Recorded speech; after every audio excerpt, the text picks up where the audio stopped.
Camp उतर गए थे। देर तक पॉल और मैं एक दूसरे को थामे खड़े रहे थे। राशिदी ने हमारे दल को, खासकर मुझे तो हिला के रख दिया था।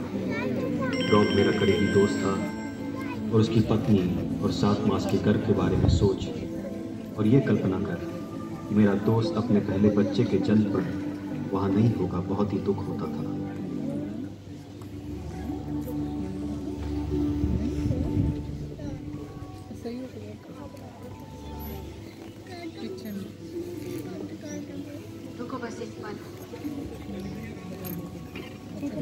उधर बैठे नहीं, उधर खाली है।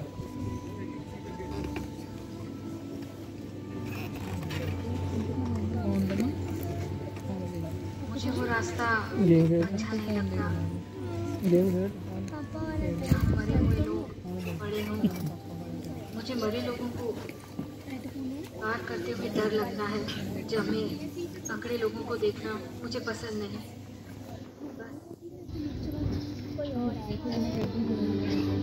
बेस कैंप एक भूतहा नगर जैसा लग रहा था।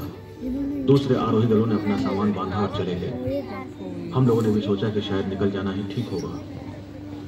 मैंने बहुत ध्यान से पूछवाया कि क्या मुझे यह अभियान छोड़ देना चाहिए। 7 दिन बीत गए और मुझे लगा कि मेरा सपना कहीं खोता जा रहा है। मगर तभी बेग की खबर आई, जिससे मुझे बड़ी राहत हुई और हिम्मत भी बंधी।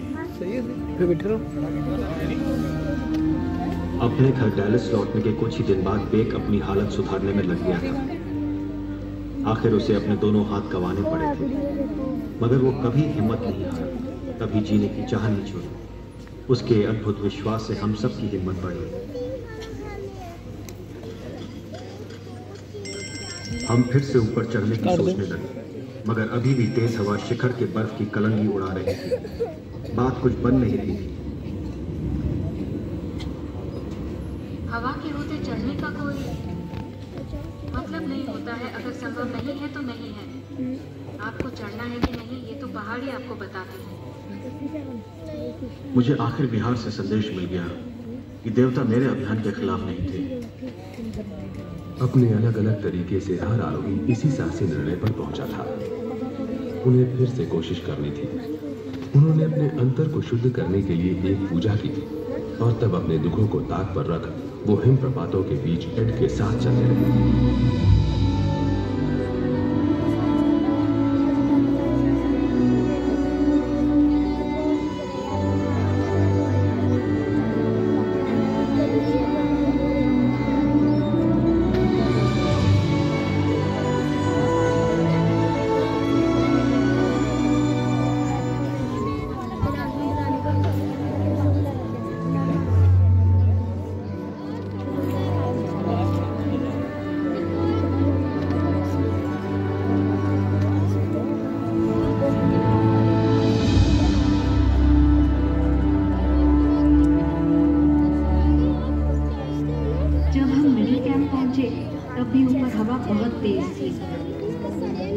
सोचने लगे कि हमें अभियान छोड़ना पड़ेगा। शेरपाओं को डर था कि हवा के लक्षण ठीक नहीं थे। जब दूसरे शेरपाओं ने कहा कि वो डर रहे थे, तो मैंने वही कहा जो मेरे पिता ने सिखाया था। एक आरोही को सदा पर्वत का आदर करना चाहिए। मेरा मन कतई तैयार नहीं था कि एक फिर से चोटी पर चलने का प्रयास करें। फिर भी मैंने हिम्मत बटोर कर कहा कि जाओ। ये मेरे जीवन का सबसे कठिन फैसला था। हमारे पास समय की कमी थी। हमने फैसला किया कि शिखर पर भयंकर हवा के बावजूद हमें और ऊपर जाना होगा, कि जैसे ही हवा रुके हम चोटी पर जा सकें। मगर पहले हमें लोट से फेस चढ़ना होगा, जो 2 दिनों की जानलेवा चढ़ाई होगी।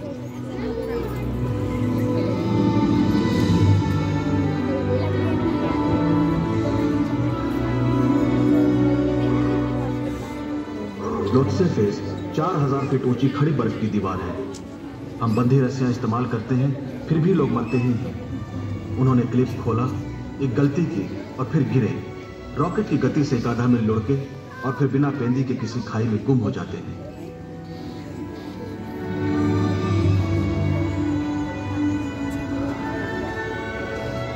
यहाँ ऊपर हम सचमुच ऑक्सीजन की कमी महसूस करते हैं और एवरेस्ट पर यह सबसे बड़ा खतरा है।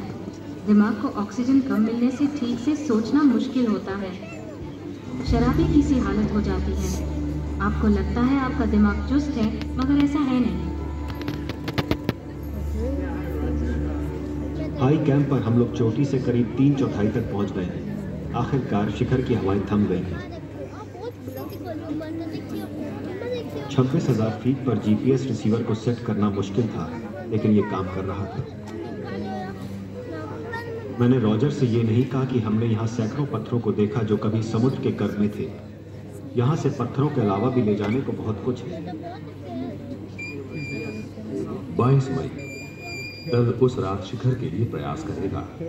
टूटी पसलियों के बावजूद सूनियों को रेडियो संपर्क के लिए हाई कैंप पर रुकना पड़ा। एड को चिंता थी कि पॉला को उसका भेजा वीडियो बेस कैंप पर मिला कि नहीं। यदि मुझे वापस लौटना पड़े तो मैं लौट आऊंगा। मैं सावधान रहूंगा। I love you.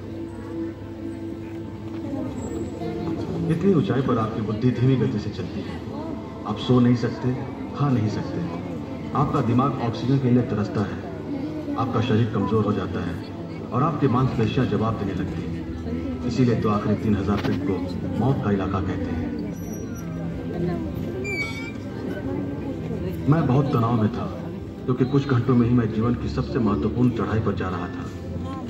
High camp से शिखर को करीब 12 घंटे लगते हैं। आधी रात को शुरू करना पड़ता है ताकि दोपहर तक पहुंच जाए। एड बिना किसी ऑक्सीजन के चढ़ने वाला था, इसलिए वो रात 11 बजे ही निकल पड़ा, हम लोगों से 1 घंटा पहले। आधी रात को तापमान 0 से 30 डिग्री नीचे था। एरेसेली, जैमलिन और 5 शेरपा अपने ऑक्सीजन की रसद ले एड के छोड़े निशान पर शिखर की ओर चल पड़े।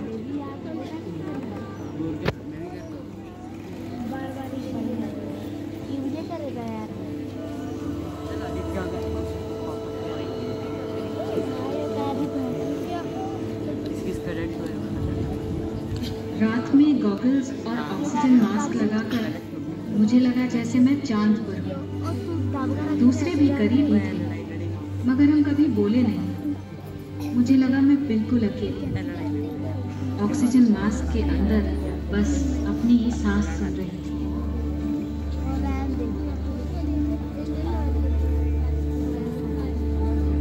एवरेस्ट की ऊंचाई पर सांस लेने को कुछ है नहीं। समुद्र तट का बस 1/3 ऑक्सीजन है यहाँ। पानी में डूबते वक्त शायद ऐसा ही लगता होगा। आप लड़खड़ाते बढ़ते हैं, आपकी मांसपेशियों से शक्ति की हर बूंद चुक जाती है। आपको बस पूरी हवा नहीं मिलती। सूरज निकला, मगर जब भी मैं दूसरों के इंतजार में रुका, मैं ठंडा पड़ने लगा और मुझे आगे बढ़ना ही पड़ा।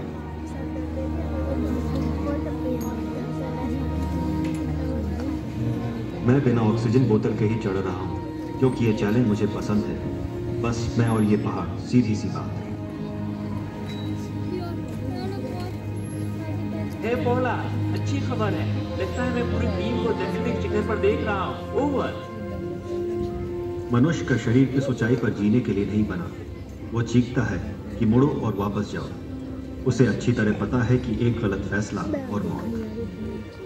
अपने ही एक पैर को दूसरे के आगे बढ़ाने के लिए मुझे अपनी सारी ताकत और ध्यान लगाना पड़ रहा था। कभी जीवन में ऐसी थकी नहीं मैं। मन करता था बस बर्फ में बैठ आराम कर लूं, लेकिन फिर खुद से बोलती थी 10 कदम और। बस मैं चलती और चलती गई। हवा बौद्ध विहार के नगाड़ों की धमक जैसी सुनाई पड़ती है, लेकिन हो सकता है ये मेरे दिमाग में चढ़ते खून के धमाके हों। दर्द जब से बढ़ने लगा, मुझे लगता है मैं मौत के बहुत करीब हूँ, बस उस पार गए बिना।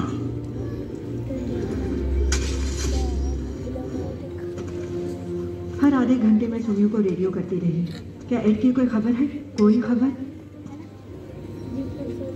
मैं जानता था कि रॉब मुझे कहाँ मिलेगा, बर्फ में जमा हुआ। जब मैं वहां पहुंचा तो उसके बगल में बैठकर रोया। बस एक बार उसकी दोस्ती भरी न्यूजीलैंडी जुबान सुन लेना चाहता था। जब मैं आगे बढ़ा तो लगा पता नहीं एकदम क्षणभंगुर, मगर तभी मैंने जो आवाज़ सुनी वो पॉला की थी। रेडियो पर उसकी आवाज़ की गूंज। मैंने कहा इस पहाड़ पर ऐसे चढ़ो मानो पहले कभी चढ़े ही नहीं। उसने कहा बहुत भावुक हो उठा था और वो पूरे रास्ते वही सोचता रहा।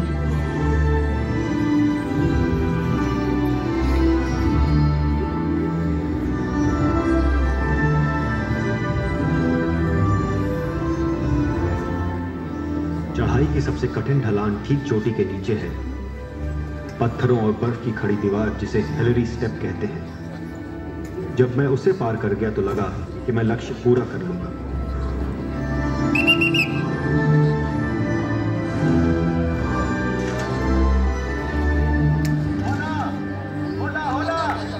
मैंने पॉलो को रेडियो किया और बताया कि मैं सफल हो गया हूं।